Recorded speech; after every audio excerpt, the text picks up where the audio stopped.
All right, welcome everyone. People are still filing in, but we have a really full morning for half an hour this morning. So I want to jump in and get started. My name is Jody Roberts. I am part of Art and Climate Action, which is a collective of arts professionals based in the Bay Area of California. We really appreciate you joining us today for this virtual community meeting, which we organize with Galleries Commit in New York. Just a heads up, some of you just heard, we are recording this conversation and it will appear on our YouTube channels. So if you'd like to turn your camera off, we understand, but we also really love seeing your faces, of course. At last month's community meeting, we introduced a new campaign called Climate Action 8x8. For those who weren't here last month, Climate Action 8x8 is a sector-wide initiative that supports meaningful climate action at art organizations across the country in the course of 2023. The campaign really offers a framework for creating effective action plans suited to the capacity of your particular museum, gallery, or exhibition space. Participants will complete at least one action in 8 different areas of climate impact. And those areas are measuring greenhouse gas emissions, energy use, travel, shipping, material waste, supporting workers, climate justice, and collective action. I am sorry. Sorry about that. And if you want to visit an 8x8 campaign website, you'll find suggestions for actions in each of those areas on the website. And I think that Laura is going to put those websites in the chat, so you'll have immediate access to them. Climate Action 8x8 is flexible and customizable by design. We ask that you choose actions that will make a meaningful difference within your organization, but they're also achievable by fall of 2023. So follow through is what matters with this campaign. Today, I am happy to introduce 2 leaders in the movement for a sustainable art world to discuss Climate Action 8x8, Cliodhna Murphy of Hauser Wirth, and Todd Hosfelt of Hosfelt Gallery. These galleries were early signees on the campaign, and Cliodhna and Todd have agreed to share their climate action plans and to talk about how they're using the 8x8 framework. But before I hand over the mic, I just want to tell you a little bit more about our guests. Cliodhna Murphy is Hauser Wirth's first global head of environmental sustainability, and she's instrumental in developing and implementing the gallery's climate action plan and commitment to halve the gallery's carbon emissions by 2030. With over 15 years of experience in the art world, Cliodhna has worked in project management and operation roles for a number of UK galleries and organizations, including Frieze Fairs and Tate. She joined Hauser Wirth in 2017 as Director of Operations based in London. And as part of that role, she's led the gallery's carbon footprint calculation initiative. And Todd Hosfelt is founder and principal at Hosfelt Gallery in San Francisco.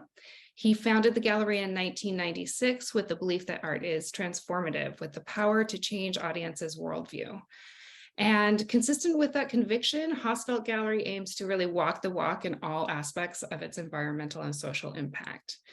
Todd also conceived and steers the emissions analysis and sustainability planning for the ADAA's The Art Show at the Park Avenue Armory in New York.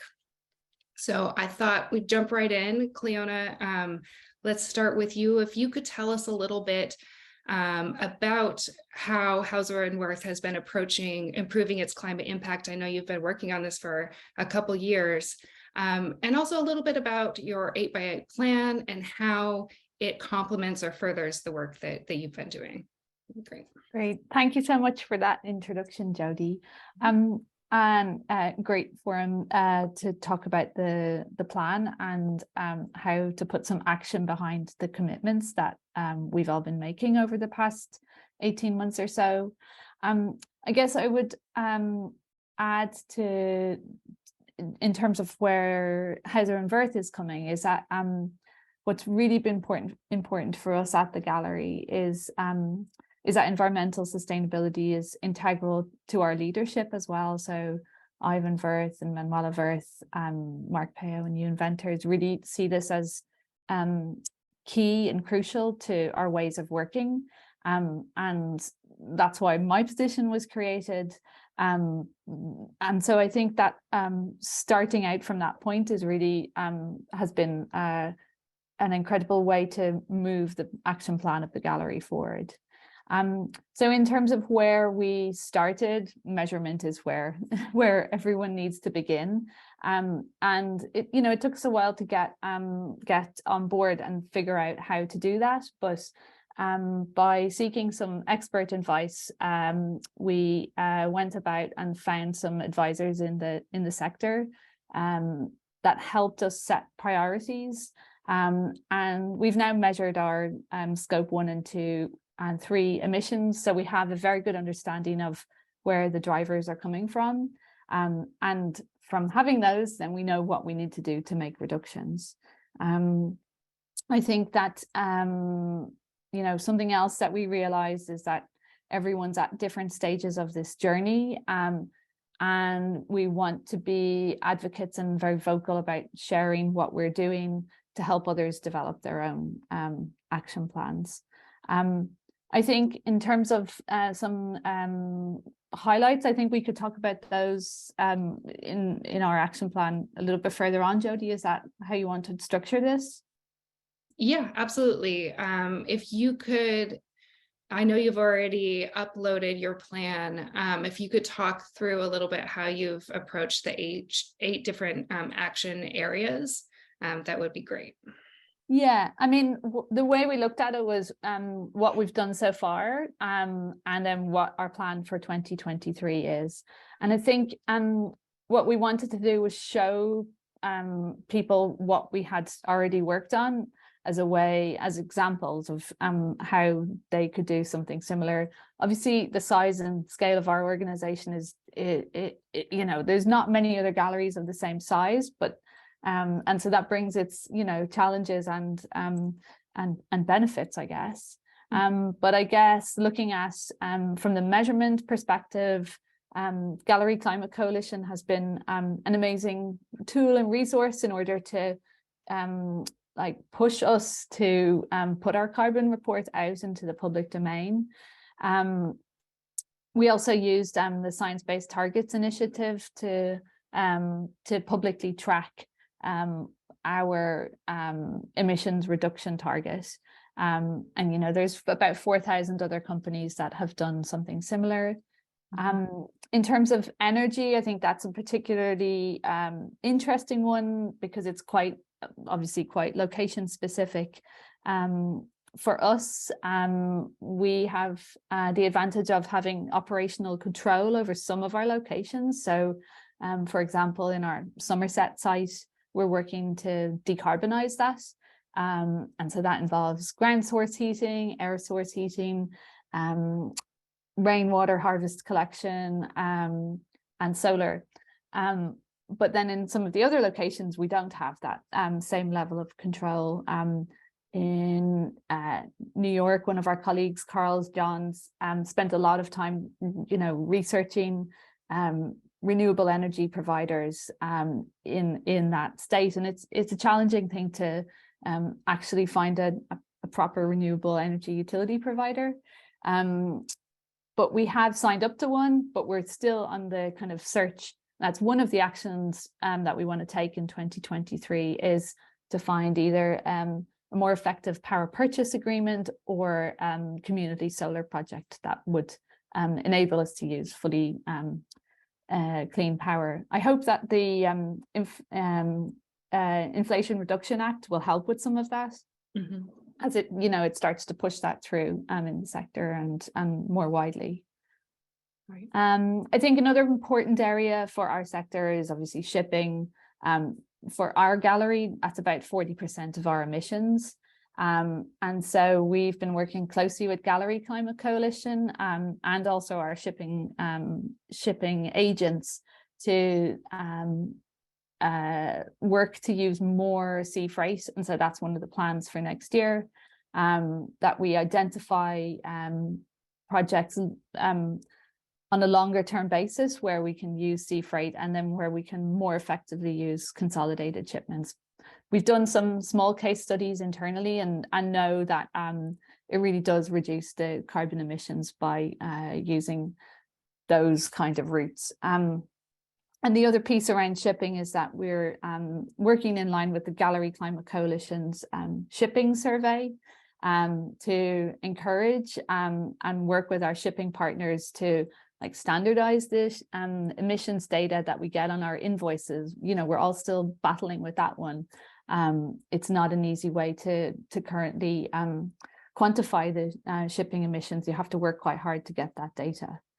And then, yeah, I mean, I think one of the other ones that being very transparent around waste and sustainable packaging, it's been a challenge for us to embed sustainable packaging in the gallery. We had I had some quite ambitious plans initially when I started the role. And so I'm kind of resetting that in 2023, and again, using tools that the Gallery Climate Coalition have developed around labeling packaging. So to try and go back a little bit to basics and build it up from there. I mean, I can keep going, but I also know that Todd needs to take a moment to talk about his plan as well. So Sure. Should we stop it there and then well, I wondered if you could tell us about, especially given how many people work within Hauser and Wirth, some of the categories like support workers and collective action, and how you are encouraging that within the broader Hauser and Wirth ecosystem. That would be helpful. And again, I just want to point everyone to the chat. Laura has actually posted Hauser and Wirth's plan there, so you can look at it in detail, and you have questions. Well, we can leave a little bit of time for questions at the end, but yeah, sure. I mean, in terms of supporting workers, I guess there's me and the resource and capacity that I bring to the organization. And I work with a colleague as well, Natalia, who's on the call today, and she's our environmental sustainability coordinator, who's working hard behind the scenes in terms of our carbon calculations. But we also have green teams in all our locations. And one of the things that we're working on for 2023 is providing those groups with more structure. I think it's great to set these teams up, but they need to have targets and focus that sits within the overall environmental sustainability strategy of the gallery. And so that's one of the big things that we've been setting up for next year. And another piece is that we've been doing a lot of research around carbon literacy training, and think that would be a great thing to bring into the gallery. But we're really desperately searching for a provider in the US. And so if anyone on this call knows of a provider, that would be great to hear about. We have one lead who we're speaking to next week, but yeah, that's a call for information from this group. And then, I think in terms of collective action, last year we inaugurated our first Sustainability in Action conference that took place in Somerset. And our plan is to bring that to LA next year, with a view to continue to expand and develop the sustainability networks that have evolved in the arts, and to continue to develop platforms for sharing knowledge. So those are the kind of actions that we're taking in those spaces. That's great. Look forward to that LA conference for sure.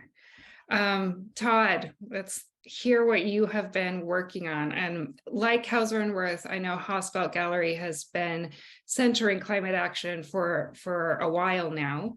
And really the same question, like, how does this fit into what you have been doing? And equally important, if not more, how does it further what you're doing, push you to extend what you've already done? So first, thanks so much, Jody and Laura, for putting this together. And I just have to say that Jody, particularly because she's here, has been a tremendous resource for us, kind of answering questions, giving us information, kind of helping us kind of all along this path. So we are in a completely different circumstance than Hauser. We have one single gallery space. We have 8 full-time staff members. I would say we have several advantages being in San Francisco. Well, other than just being in San Francisco, but we have a temperate climate, so we do not use air conditioning and we do not need heat. We have, there's a 20-degree temperature swing here, so it's something you can kind of dress for. The space is completely skylit, and so while that was an aesthetic decision when we were building the gallery space out, it means that our lighting needs are minimal. Several years ago, we moved to all LED lighting and some fluorescent lighting. So the artificial lighting we use is relatively low impact. Also, I have to say that San Francisco has a very good composting, recycling, and waste disposal system in place. So it's a big advantage just being here and having those things kind of help us along. Also, we live in a culture that is socially predisposed to be environmentally sensitive. And so when we bring things up, ask people to do things, ask people questions, they kind of just get on board with us. So that's been great. We used the GCC carbon calculator, and we used data from 2019 to set our baseline. And that baseline was 93.77 tons of carbon for 2019. Due mostly to shifts in behavior around travel, and travel and shipping are the 2 big kind of carbon impacts for us. So to shifts in kind of the way we were thinking about those 2 things, I expect us to come in at about 55 tons in 2022. And my goal is to get us down to 45 tons by the end of 2023. So that would have where we were pre-pandemic. Awesome. So I think that while this is stuff that we've been working on for a long time, I have a tremendous buy-in and support amongst kind of everybody on staff, particularly my partner, Diane Deck, I think, who's here. So for us, the 8x8 campaign is a way to kind of, first of all, ask questions that we had about things we hadn't thought about, and focus on things we hadn't thought about, and kind of help us set some goals. That kind of answer what you were looking for? Yeah, absolutely. And I know you're still writing out exactly what your actions are for 2023. We are. And we will let people know when those are published, so that, you know, a little bit of food for thought as everyone is thinking through their own action plans. But I wondered if you could tell us a little bit, you know, I know your team pretty well, and they all seem fantastic. And I know you just mentioned that they've really been on board with your efforts to reduce, really have your emissions by 2023. That's great. Can you tell us a little bit about those conversations? Because I know a lot of people on this call, or some people on this call, they would love to put an action plan together, and more importantly, to implement it. But they work within, you know, a workspace where people are tired, where people have incredible responsibilities. Their workload is already very intense. And so can you tell us, and I would love to hear from you also, Cliodhna, on this, like, how have you worked as a team to make this a priority? Diane being particularly kind of invested and interested in this, the 2 of us, it made sense for us to kind of spearhead this. And so when the people at the top are really invested, as we've already heard, it makes a big difference. We work with one other person on staff mostly around these things. And again, she's very, she was all in to begin with. So when you have three people who are really committed and invested and excited, then we're the ones, I would say, who do most of the work. We bring things to our weekly staff meetings and kind of share them with everyone else. And things come up. Everybody who's working in the gallery on a particular day, we all sit down and eat lunch together. And so this is the kind of thing that we just is part of conversation. We talk about the material use. We talk about kind of how can we do things better. This show is the first time, and I'm actually very proud of this. We've done wall text, vinyl wall text in the past for kind of curatorial statements and things. And I hate using vinyl because it's such a horrible thing, right? So this time we actually hired an artisan to do silk screens of our wall text. So the wall text was put on silk screens, so it's completely reusable. We are supporting somebody who's doing an art thing, and we get this really beautiful wall text. It has a little bit of hand. It's very, I think, aesthetically lovely, and it's just some ink, so it just gets painted over at the end of the show. Those are the kinds of things that kind of come up when you're having these kind of really informal kind of lunchtime water cooler conversations. And I think kind of when you talk about them in a way like that, everybody kind of gets excited. Everybody, feels good about kind of chiming in. I think it's also really important to make sure to give credit to everyone, right, for those ideas and kind of reward them for it. That's amazing. Yeah, we're definitely in this process of communally, collaboratively coming up with solutions, because while there's so much common ground within the art world in terms of our practices, implementation is so location specific. And thinking about location specific, I wanted to turn things over to Laura for just a couple of minutes, because I know Charles Moffett Gallery has also put together a plan early, based in New York, very New York grounded. And so I wanted Laura to have a chance to talk to that as someone who's based in New York right now. I will just briefly kind of talk a little bit about the process for Charles Moffett. He couldn't make it today, but he and I worked together on their Climate Action 8x8 plan. And if any of you are starting to work on putting something together, I'll just pull up, I put links to the chat to both Art and Climate Action and the Galleries Commit version of the Climate Action on our website. For both of us, if you go to this, you can click here and see information about the larger, just like full plan, which I think Devin also put a link to this as a PDF. When Charlie and I went through to make his plan, we literally just went file, make a copy of this document, and then scrolled through each section and talked through what has he done already, and then which of these actions felt like something that he might be able to do for next year. So together we kind of walked through this one by one, and I'll pull up his plan now. So his plan is essentially, you can see it's just a copy of that original document, but made for his section, for each section. Then he talked about whether or not they've currently taken action for this. So currently they've already tracked some flight and travel emissions.